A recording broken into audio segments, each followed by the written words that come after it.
You're listening to Civic Media. You can tune into any of our live shows on any radio station across the state with the Civic Media app. Find us in your phone's app store and listen anytime, anywhere. Good morning, everyone. Welcome to Matt and Air on Air. My name is Greg Box, sitting in for Jane today. She is out, but she'll be back tomorrow. Don't you worry about it. We are here on the Civic Media Radio Network, and we are here for you for the next 2 hours of the morning. Good morning, good Monday, good day to you all. Calvin is on the board and is in the room on the boards producing. How are you doing now today, Calvin? I'm doing well. You know, it's a rainy Monday, but we're kicking it off right. We are indeed kicking it off right, and we got a great show planned for you today. If at any point you want to get in touch with us, you go ahead and you get on your phone, open up your Civic Media app, because that's one great way to get a hold of us. If you don't have it, you can download that right now. It's absolutely free. You're going to hit the call button or the text button. But if you don't want to do that, you can call 855-75-CIVIC. That's 855-752-4842. Leave a comment on the live stream or get in touch with us. You can also leave a voice note. That's a great way to get in touch with us. You leave a voice note, comes to us, we listen to it, make sure it's FCC compliant as well as in context to what we are talking about, and we will put it on the air for everyone to hear. We got a great show for you today. At 9:35, Civic Media's news editor, Charlie Pittman, will be here to talk about all the things we may have missed. And one of the big things we did not talk about, because, of course, it was over the weekend, was the flooding, the historic and shocking flooding in Milwaukee and Milwaukee County this past weekend. A lot of people affected by it. If you are affected by it, if you are going through it right now, our hearts are with you. We hope you are safe. We hope you are able to get what you need to get done. But Charlie will be going over some of the finer details, as well as, and Pat was talking about this earlier on his show, Mornings with Pat Kreitlow, some of the bills that Governor Evers both vetoed as well as signed. We will talk about those with her at 9:35, so stick around for that. Of course, we have ourselves a wonderful, wonderful audio sorbet today. Audio sorbet is our daily break from everything going on. Make sure it's going to be a lot of news happening today, so we want to, there are the harps. There are the harps. And that audio sorbet for is, what is that one thing this summer you finally got done? That one project, that one thing, whether it's around the house, whether it was at work, whatever that was, that one thing, or two things. Or I'll tell you what, you can even tell me that thing that you really want to get done, but man, that couch is comfy and parties are happening and festivals. But yeah, audio sorbet, what is that one thing this summer that you got done? That's going to be at 10:35. And then, of course, we wrap the show up with This Shouldn't Be a Thing, always at 10:52.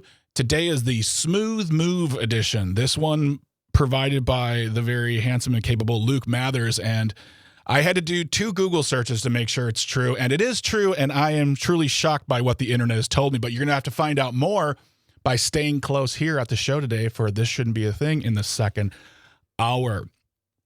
Like I said before, there was a lot of flooding this weekend, historic, tragic flooding. Saw images. Calvin, I don't know about you, but I was telling Pat just a few minutes ago when I was on his show, I, in my life, have never seen flooding like this. I've lived in southeastern Wisconsin my entire life, and I've never seen images like this happen before, to the point where when I saw it at first, I thought I was looking at another state, because it just, in southeastern Wisconsin doesn't get flooding like this. Calvin, what did you see this weekend, or did you know anybody who was affected by it? I do not know anyone personally that was affected by it, but yeah, I saw images of AmFam Field down by that interchange. Yeah. The water was up like past the windows on some cars. Yeah. Definitely, yeah, I agree. I'm racking my brain. I feel like we had to have seen flooding like that at some point in my life somewhere in Wisconsin, but definitely in recent memory, the craziest I can remember. Yeah, if you're out there and you're here, and if you want to tell us about your experience, feel free to give us a call, 855-75-CIVIC, 855-752-4842. But the Milwaukee Metropolitan Sewer District urges that residents continue to cut water use to a minimum amount of as untreated water enters Milwaukee's waterways and Lake Michigan. So just go to the Milwaukee Metropolitan Sewer District if you live in that area for more instructions, things you need to do, things you need to be on the lookout for, because we want everyone to be safe, especially, it's not just about your car. It's not just about it could be your basement. It could be whatever in your home, but it's also about the drinking water, and we want to make sure everyone stays safe. So yes, Milwaukee Metropolitan Sewer District is a place you're going to want to go. for more information on that. And as I said earlier, Charlie Pittman will be joining us at 9:35, and this will be something we talk about more. And that image, Calvin, you're talking about, I feel like that's the one I'm seeing on CNN and other news networks, that drone shot of the park, the Brewers Park, just being like drawn back and seeing all the flooding. So hearts and our thoughts and our good wishes go to all those who are affected by that. And we will report more as we know, and keep it here, civicmedia.us/news for any updates as well. Got a great news department, got great reporters on the ground here in southeastern Wisconsin, as well as all over the state. You can find out great news when you go to civicmedia.us/news for your news information. All right. Calvin, you've heard me talk about this before. I'm a big fan of audiobooks. I know you're a big fan of comic books. Do you ever get your comic books through the library system? Do you ever go to the library to get physical comic books, or do you download them via the Libby app? Have you ever done that before? You know, I just recently, because I've always been a big reader of traditional books. Yeah. But I've never really gotten into comic books. Yeah. Until this past year. I got into comic books after watching Invincible show on Amazon Prime. Pretty good. Check it out. But yeah, I actually lost my library card in the last 2 or 3 years, and I went and got a new one for the sole purpose of using the Libby app to read comic books. Well, and it is a widely popular platform. And today in today's Milwaukee Journal, the byline by Maya Pandy is saying that Wisconsin libraries may find there are drastic reductions to services under new federal cuts. Are you someone who loves the library? Do you love going to the library? Do you like picking up your books? Do you like going on the Libby app? Do you like downloading either, whether it's ebooks or whether, for me, like I do audiobooks? If you are a fan of the library and you are hearing about this now, give us a call, 855-752-4842, 855-75-CIVIC. We all know that the cuts are coming from the big bill for billionaires. We all know that things are going to be taken, and they've already been taken away. They're gutting programs. They're gutting social programs, social safety nets, gutting farming programs, gutting kids programs, in a way to make America great again, I guess. And one way it's going to directly affect Wisconsin is our library system, because our library system works with a lot of federal funding. And it's looking at the people who are running the Wisconsin library system are looking at the fact that these programs are going to be cut. And one of the things that's going to be cut is the Libby program. And as I said, it's a platform where users can borrow ebooks and audiobooks as well. And the program is huge. It is very, very popular. Anyone I talk to who uses it loves this. It's so very simple to use. And it started as a pilot program. And just, they wanted to see where it was going to go. It got so popular that the library staff is now has worked to permanently include funding for ebooks as part of the Wisconsin legislature's budget for libraries statewide. That's how popular and important they feel it is. But now, because of that funding level being cut from the federal level, we will most likely see a cut in library services, and this will cut services to Libby. And one of the big problems, too, is that the President Trump, has called for the dismantling of the Institute for Museum and Library Services. That is a department which funds libraries. It's a federal agency that distributes millions of dollars to libraries nationwide, accounting for between 30 to 50% of state library budgets. And that's according to the chief officers of state library agencies. And that is just... for one thing, to dismantle that whole department. Calvin, I don't know you. I don't know why. I don't know how that makes America great again. I would like, if you think this is wonderful, if you think hurrah, hooray, huzzah for cutting the Museum of Library Services, I'd love to hear. 855-752-4842, 855-75-CIVIC. But Calvin, I can't imagine you're shocked. We're seeing these kinds of cuts all over the place, but what are your thoughts on this? What you don't understand, Greg, is the library system is where the woke libs indoctrinate our children with woke ideology. I'm just finding this out, folks, for myself. I had no idea that this is where the woke libs go to read books and to indoctrinate the youth.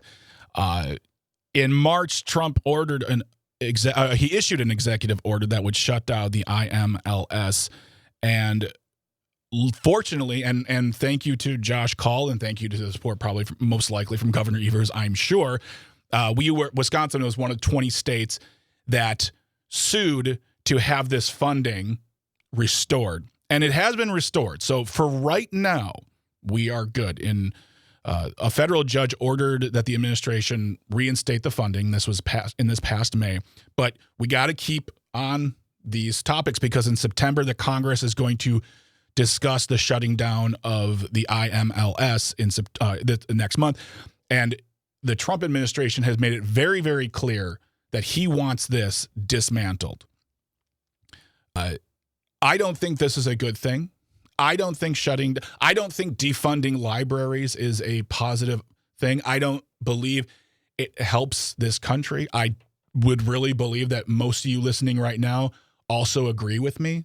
You do not believe that? Let me know. Call or text. We want to hear from you. And if you want to do something about it, if you want to talk to your representatives and say, hey, this is not a good program. This is not a good discussion to be having.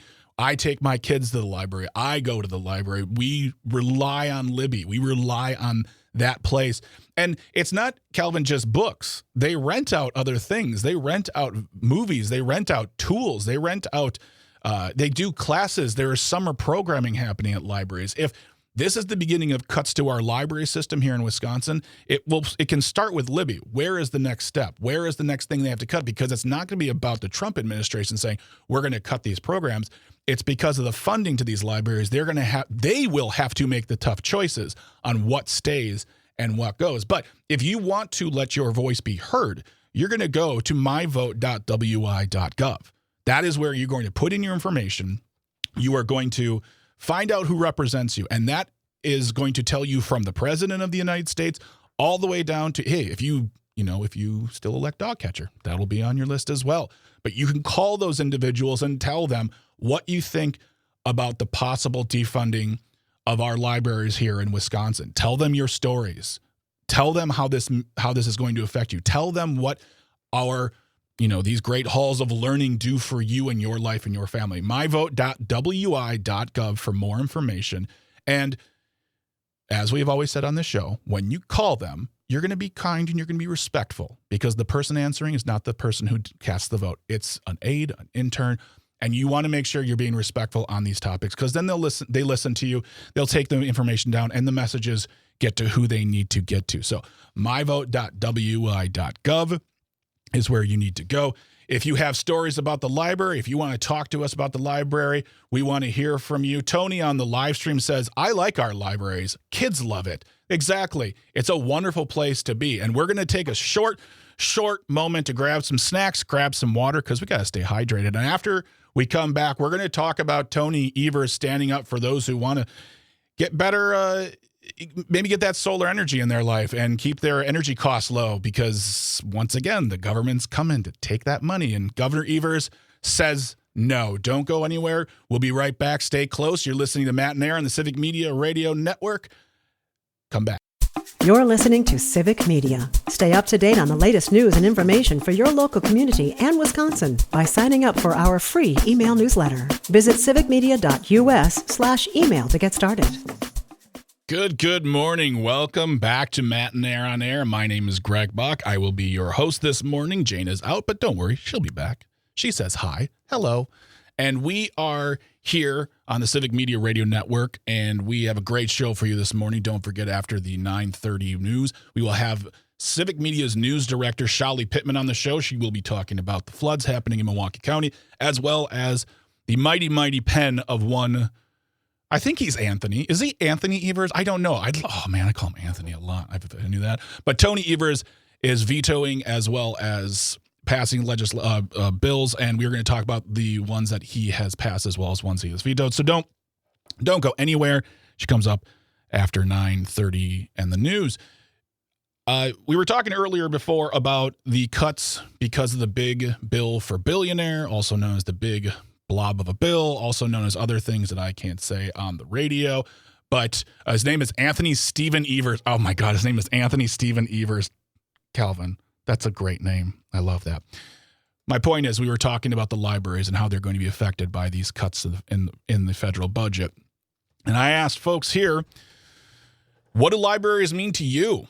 What do they do for you, for your family, for yourself? How do you utilize them? And because, I mean, you would think, Calvin, this is me being, I'm a fiscally responsible individual, if you will. If we're not going to finance libraries, we're not going to fund libraries, if we're not going to put the money into these programs, it's because people just, Calvin, they're not using them.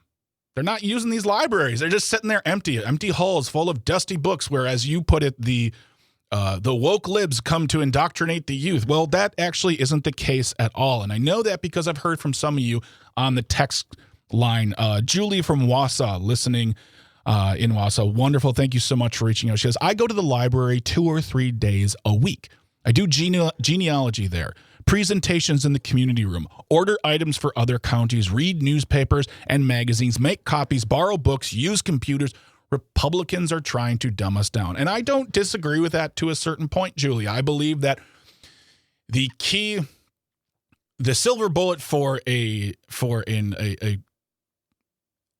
government that wants to take over more power, authoritarian, totalitarian, however you want to call it, is by lulling the people into not wanting to learn, making it harder for people to learn so they don't do it anymore. Because we have lives. That's the thing, is if you can't read books, we have other things to do. If you're not educating yourself, we find ways to take up that time. And if we're not learning about what's going on, then we aren't informed, and we can't make informed opinions. And those who stand on top of the biggest soapboxes usually have the most clout and influence. So yes, I don't disagree. There is a sense of dumbing down the populace. And I think that that's a wrong move. But, I guess I'm a woke lib who likes the library. Allison Cudahy says, our Cudahy family library is invaluable to us. Multiple trips each week for us and our grandchild. Also, there are postcards to fill out to send to your representatives available at the library. What a great. So if you want to go to myvote.wi.gov, you should go there regardless. You can go to the library and sign postcards to send to your representative. Fill one out and send it, she says. And Carmela in Milwaukee, thank you so much for calling or for texting as well, Alice and Julie. But Carmela in Milwaukee says, Greg, as per usual, our President Trump is not working on MAGA. He wants libraries shut down. Why? Because they are true historians, and he doesn't want us to record history. But more importantly, his dastardly deeds, lovely use of the words, will be engraved in history, and he can't have that. Because we might actually learn from history and learn not to repeat history mistakes. Maybe or maybe not. Carmel, thank you so much for... Yeah, I mean, we were talking about that last week, Calvin. We were talking about the fact that, the Smithsonian all of a sudden lost information on the president's 2-time impeachment. Talked about the fact that on a website, a governmental website, that there are all of a sudden portions of the Constitution that were missing digitally. But that was an oopsie daisy. But they're all back now because someone actually saw that. But yeah, it's about rewriting history. It's about getting rid of the ability to access the books that teach us our history. That way it makes it easier for them to rewrite it. But we don't want to do that. We want to be in charge of our own destiny, and we want to make sure that we can access that information. That's why it's important to reach out to your representatives and tell them. And on a state level too, because we want to make sure all of our representatives know how we feel about these topics, specifically our library. We don't have much time to talk about this, but I wanted to bring it up really quick here. Speaking of cuts from the federal government, another cut is in a possible cancellation of the $62.4 million in grant money to install solar energy systems for low and moderate income households. You shouldn't just have to be rich to get solar energy. And there was a program signed into law by through the 2022 Inflation Reduction Act by the congressional Democrats, as well as then Joe Biden. And this, by the way, is coming from the Wisconsin Examiner, Eric Gunn, with the byline talking about the cancellation of this program, which would do away with the ability for moderate and low income families to have access to solar power, which would also help to lower their energy bills, which we've been talking about as a society as decades. That grant money is to be canceled, which will make it very difficult for those folks, including myself as a homeowner. I want to start looking at possibly getting some solar panels on my house in the next few years. And I was looking to programs that helped fund it, grant programs, because there are a lot out there. If you go to Rewire America, you can find out actually where you qualify for grants for energy efficiency installation, whether it's, solar panels, wind, whatever. But yeah, Rewiring America is a place to go. But without this funding, it's going to make it more difficult. And Tony Evers has written a letter to the president to say, stop doing this. We need to harness solar power. We need to lower our energy costs. And when you cancel these grants, you make it more difficult. And we don't understand why you're doing that. But so I just want to say thank you to Tony Evers for standing up for Wisconsin and helping us to try to find that good lower energy costs. We're going to take a small break. We're going to get some water. We're going to get some snacks. We're going to come back, and we have Civic Media's news editor, Shali Pittman, to talk about all the things we may have missed in the news. Don't go anywhere. You are listening to Civic Media Radio Network, as well as me, Greg Bach, with Matt and Air on the air. Stick around. Good morning, everyone. Welcome back to Matt and Air on Air. My name is Greg Bach. I am your host today. Jane is out, but she'll be back, and she says hi. She misses you. And we are here with a wonderful, wonderful show. We got Calvin Butenhoff on the boards, as always, a.k.a. Dr. Slide, a.k.a. Sweet Calby. He's here pushing the buttons. And as always, it's Monday. It's 9:35, which means it's time for Civic Media's news director, Shali Pittman, to the Welcome, Shali. Welcome to the show. Welcome back. Thank you. Good morning. Good morning. Good morning. We're happy to have you here. And safe to say there's one big news story coming out of southeastern Wisconsin that we missed over the weekend, and we were talking about it a little bit earlier. Shocking images coming out of Milwaukee County talking about the floods. Yeah. So the National Weather Service has issued a flood warning that's still in effect this morning. I'm based here in Madison, so I'm not in Milwaukee, but like you, I've been watching the images come in over, the weekend. So there was an incredible amount of rain that fell in a short amount of time. Data from the Milwaukee Metro Sewerage District shows about 4 to 14 inches fell from Saturday to Sunday in places around Milwaukee County. So that's an incredible amount of rain. And yeah, folks are digging out from it. We Energies, according to their outage map, I just checked before I joined, and it says about 4,500 customers, 4,541 customers, mostly in Milwaukee and Waukesha, are still without power. So that's where we are. And you said that flood warning is still in effect as of right now? As of right now, until 10 a.m. Okay. So all right.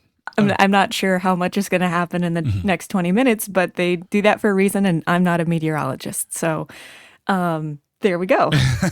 Well, and as I mentioned earlier as well, the Milwaukee Metropolitan Sewer District is urging residents to continue to cut their water use to minimize the amount of untreated water coming up through the waterways in Lake Michigan. Are there any other places people are being directed to go to find out more information? I know we have We Energies, Milwaukee Metropolitan Sewer District, but just want to make sure people stay up to speed on what's going on so they know what they can do in these moments as we're seeing. For me personally, as I said, never seen this before. Shocking images coming out from people taking video and pictures of the flooding. It's not, it's ankle high. This is floating cars away. Right. Well, you can report flooding or things like downed trees, stranded vehicles to the city by calling this number, 414-286-CITY, CITY, so 414-286-CITY. You can also, I haven't seen this mentioned much online, you can also, let me find it, drop off as you're cleaning out, drop off things. This is according to the Milwaukee Department of Public Works. The city has drop-off centers, and those are free of charge through next Sunday. So they're open today, even though they're usually closed on Mondays. The hours are 7 a.m. to 3 p.m., and those drop-off sites are at 3879 West Lincoln Ave and 6660 North Industrial Road. Okay. So again, 3879 West Lincoln Ave and 6660 North Industrial Road. Those are the drop-off centers that are free of charge. The city says, the Department of Public Works says, for you to drop off stuff that might have gotten ruined. Okay. All right. Well, thank you for that information. We appreciate it, and we'll get that information into the show notes as well. And as I mentioned before, we wish no one but the safest and happiest. And if you're going through it, we hope you're going through it safely. And if you need any help, please reach out to anyone who can help. We really don't want anyone to be hurt by this. But also, in the running of a 2-hour show, a 5-day-a-week 2-hour show, things are done and things are said and things are asked, and I'm like, yeah, totally, let's do this, and I totally forget. You asked me earlier if you could say a little something about the libraries, because earlier we were talking about possible funding cuts to the Wisconsin library system due to the big bill for billionaires, and Charlie, you wanted to take a moment to talk about the libraries. Yeah, from flooding to reading. What a transition. Thank you. Well, no, WBA, are you watching right now? That's how I do it here. Well, you're talking to someone who has worked in libraries, and my mom was a librarian, so I have a profound sense of admiration and awe for libraries. I essentially grew up in a library for a good chapter of my youth. So I heard you mention Libby. I love Libby, and the app. If you haven't used it before, I strongly recommend you try it out. It's great for ebooks and e-audiobooks.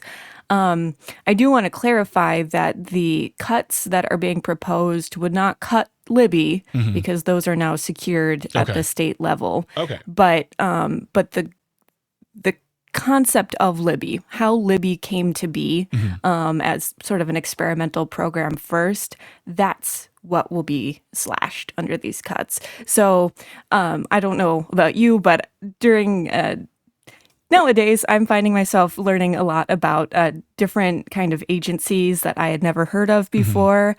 So as a radio insider, I knew about the Corporation for Public Broadcasting, but maybe this is folks' first time learning about it because it got slashed. But the IMLS, the Institute for Museum and Library Science, is another one of those agencies that doesn't get a lot of attention until it's on the chopping block. So the IMLS program funds sort of new, sometimes experimental programs for libraries to use. So Libby grew out of that. They got funding to try it out, and now it's an established tool that you use.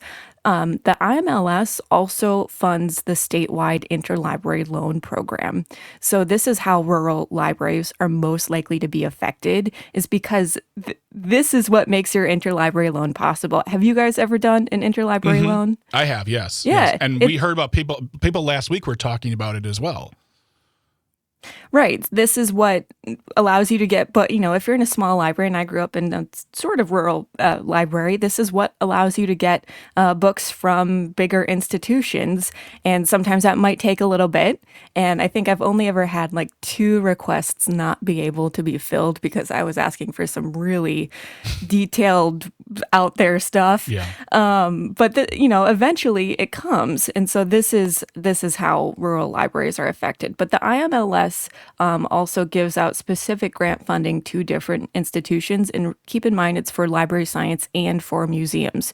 So last year, the IMLS distributed a good chunk of money to a good number of kind of programs in Wisconsin. So the Ho-Chunk got $142,000. The Oneida Nation got $86,000.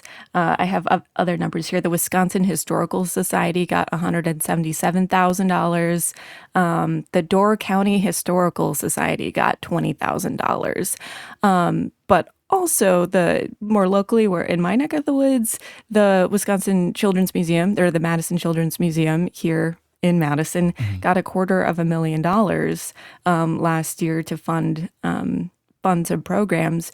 They had made some staffing cuts recently. I know someone who got laid off from the Madison Children's Museum. So that's just, from prior reporting and on this program, that's a little window into the IMLS. They also made possible the Bubbler program in Madison. They gave the seed money that incubated what is now the Bubbler program, which highlights artists. They have an artist in residence every month, and so on. If you're just joining us, we are talking with Shali Pittman, who is Civic Media's news director, about the stories we may have missed. And and thank you for the correction on that. I on the Libby app, I read it as Libby was possibly under a funding cut, but and I saw a comment come in the live stream from Jenny. Says, I support and look to libraries as a steward of history, at learning and free thinking. The rare books room at the MPL Central in downtown Milwaukee, and free events to learn new professional skills via workshops. And here's what really kicks me in the teeth and makes me feel like sick about it. And it's something you just mentioned too. Also, local libraries are often the only source of free internet and computer services that many communities, especially rural ones, have access to. And that's something that we seem to always come back to, is these cuts that are coming from the federal government are going to hurt the rural areas a lot. We're talking about hospital closures, talking about libraries. So that's something to always keep in mind. So I appreciate you bringing that to light, especially your experience about growing up in libraries, essentially. That's very, very wonderful. And thank you for the information on that as well. Once again, if this is something that's important to you, go to myvote.wi.gov and talk to your representatives, because they're the ones who need to hear from you to let them know what you're thinking about these topics. Now, Governor Evers has a mighty pen he is using. Can you tell us about the bills that he is both signing and vetoing? Yeah, so this is what I was planning to talk with you about before this weekend happened. Yeah. Right. That's what we should call this segment. The weekend that happened. That happened. Yeah. Last Friday, in something that was pretty planned. Governor Anthony Stephen Evers not a great name. Signed 16 bills and vetoed 5. So I wanted to highlight some of those, but it looks like we're almost out of time. So we can start a few and we'll come back to it and cover some more. So you feel free to get started. All right. Well, the number one bill that I want to highlight, there are some bills that it seem largely technical, and we didn't spend a good amount of time reporting on them, so I'm not quite sure. But here's a big one. The pelvic exam, consent for pelvic exams bill is finally law after a lot of pushing for a lot of years. So this requires hospitals to get written consent from a patient before performing a pelvic examination while they're unconscious. The backstory to this is that there's a Madison resident who had surgery in 2009, and that was traumatic. And she says that there was a pelvic examination performed on her, and without going into detail, she could tell. Right. So she reached out to her representative, her state representative, who at the time was Madison's Chris Taylor. And Chris Taylor started pushing for it. Right. And then it took another, 5 years to get it passed and signed into law, like on Friday. But this saw a lot of support from organizations, including End Domestic Abuse Wisconsin, the League of Women Voters, RAIN, the Wisconsin Nurses Association, the Wisconsin Catholic Conference, who endorsed the bill, lobbied for the bill. But yeah, that's where we are. Okay. All right. We're gonna cover a few more when we come back. Well, like I said, it's almost time to go grab some water and some snacks. It's important to stay hydrated, Charlie. I don't know if you know this. Jack from Merrimack, I see you on the line. I'm going to take you at the other side, and if you can stick by, it'd be great. We want to hear from you about, as well as we're hearing from people all morning about libraries. Apparently, this is something people feel passionate about, which is important, and I'm glad you're reaching out to us. So don't go anywhere. We're going to come right back with Charlie Pittman, the news director for Civic Media, talking more about Governor Evers' mighty pen and what he is signing, what he is vetoing, and hear from you, I guess, more about libraries. So don't go anywhere. Stick around. You're listening to Matt and Aaron Air on the Civic Media Radio Network. You're listening to Civic Media. Find the latest news, information, and archives of all your favorite shows on the Civic Media website, civicmedia.us. Good morning. Welcome back to Matt and Aaron on Air. My name is Greg Bach. I am sitting here with Charlie Pittman, the Civic Media's news director. She is here talking about all the news we may have missed over the weekend, and she has got if you're watching the live stream, it's a very interesting image, I'm not going to lie, and now it makes sense. I thought she was making a funny comment about something I said in our comments, or our chat, but there apparently is someone, Charlie, with a chainsaw outside. They are doing some kind of tree maintenance. So Yeah. I'm joining you from under my blanket, which is how I record. And hopefully you can't hear it. Live from Charlie Pittman's fort. She has made a fort for everyone to. This is a reason why you need to watch the live stream, folks. You can hear us.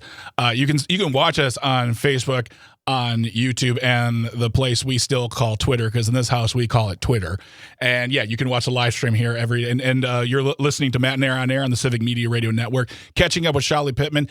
And one of the things we were talking about was Governor Evers' pen signing and vetoing. Is there any other bill you want to just go over real quick before we move on to apparently a problem in Madison we didn't know about until right now? But yeah, is there anything else that is making the news as far as what he is signing and or vetoing? Yeah, from under the blanket here, there are a couple other bills. And I'm so sorry to the folks on the live stream. I cannot hear it at all, by the way. I cannot hear us. Nothing. That is the most soundproof fort I've ever witnessed. So I crocheted this, and I went through so many skeins of yarn. Yeah. So it's really dense, which Okay. means it deadens things very well. But apologies to folks out there. But the chainsaw is intermittent, so let's give it some chance to work. Okay, bills. Another bill that Governor Evers signed is one that clarifies that folks on campgrounds who are not welcome are not tenants of the campground. Basically, it clarifies that guests on campgrounds are not tenants and are not subject to state landlord-tenant laws. This is a fix to a problem I didn't know Wisconsin had. That apparently there are folks who stay on campgrounds, overstay, and law enforcement is not able to remove them because, or at least in some cases, because they said it was a civil matter and it needed to go to court because it was a landlord-tenant issue. So again, this is not something I knew was happening. I read testimony from some of these industry groups, the Wisconsin Association of Campground Owners, the Wisconsin Recreational Vehicle Dealers Alliance, and so on, who supported the bill. And they said this was a very good bill, and it clarifies to law enforcement that they are unable to remove unwelcome guests. I'd like to hear from someone who has stayed on a campground and gone through this. I'm not exactly sure what's going on, but yeah, that's the campground bill. We had talked about this, I think, last year on the show, and I was very shocked that someone would invoke the squatter's right, essentially, of saying, like, oh, I'm here, I get to be here now. But now it is in law, so now those who run campgrounds are protected from that. And finally, Charlie, before you get going, apparently there are problems with manhole covers in Madison. Oh, yeah. Okay. So I'll also just add to the bills, Governor Evers, the most significant in my eyes that he vetoed is the DoorDash bill that would have reclassified app-based drivers, so Uber, Lyft, DoorDash, as independent contractors.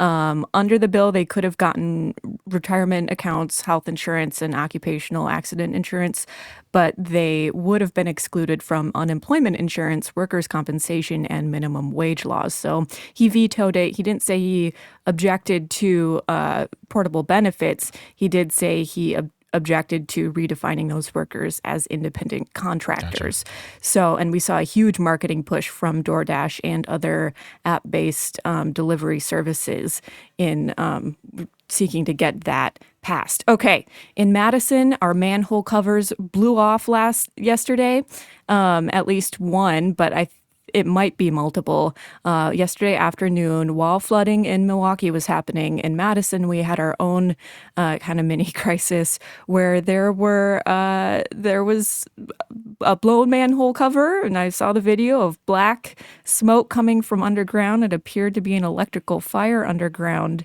And downtown Madison, including right near the WMDX studios, was shut down for a couple hours. It was just kind of wild. I could smell the electrical, something electrical going on. And a significant thoroughfare, West Wash, was shut down for a while. All right. Well, we always love having you around, Charlie, to talk to us about what's going on. We appreciate you being our center of information in the greatest of knitted forts. I just love this. I really love this image. It's crochet. Oh, Thank you very much. Well, okay. I have been corrected. I'm a man who can take new information in. A crocheted fort by Civic Media's news director, Sholly Pittman. Thank you so much for joining us today. Jack from Merrimack, I do see you on the line. I'm gonna beg your patience for one more break, and I will take you on the other side when we come back in the second hour. But we're going to take a slight pause. We're going to get snacks. We're going to hear from the news. And when we come back, we're going to talk about Donald Trump went golfing and decided to turn D.C. into his own little private resort, apparently, getting rid of people he doesn't like. But we're going to talk more about that, as well as a guy who we barely knew is no longer in charge of the IRS. So don't go anywhere. You're listening to Civic Media. You're listening to Matt and Aaron Air. My name is Greg Box, sitting in for Jane, and we'll be back. Don't go anywhere. Stay close. The national news cycle never stops, but it can be hard to find news about your local community. Civic Media is dedicated to providing quality local and state news coverage across Wisconsin. With the Civic Media app, you can get notifications about local stories that matter to you and your community. Find the free Civic Media app in your phone's app store and choose notifications from the menu to tell us what kind of news you want to hear about.